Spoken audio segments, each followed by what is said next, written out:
اكو ابو مشويات ايش قد ما العالم متحت بيه، قررت اليوم اجي اجرب المشويات مالته، لان قالوا لي لحم عراقي 100%. تعالوا وياي. ابو حسين الله يساعدك حبيبي، شلونك حياتي؟ اليوم عالم حكت بيك ومتحت بيك، قالوا اللحم مالته عراقي 100%، روح جرب وراح تتونس بالطعم. احكي لي ايش عندك علاوي؟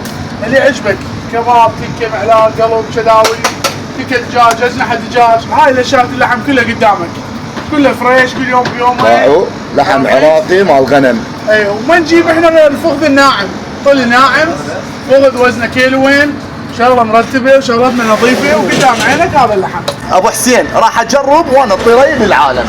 والخبز اللي عندهم حار ومقسب ويوم بيومه. محمد الزعيم راح اوكلك اطيب مشويات بالوطن العربي. كان تنزل هاي الصينيه الملكيه مال علاوي، وراح اسوي الميكس مال المشويات. اول شيء شو نحط؟ كباب، نحط شلاوي والمعلاق حلولو. وش نقول؟ الى اللقاء. راح تجون تجربوا وتقولوا لي عاشت ايدك محمد الزعيم. النفر اللي عندهم يجي 4 اشياش ويا مقبلات وخبز حار بيش ب 12000 بس. اليوم الزعيم كان بالدوره بالمصافي، وين؟ يم كباب خرفان مجاور مستشفى الدوره الاهلي.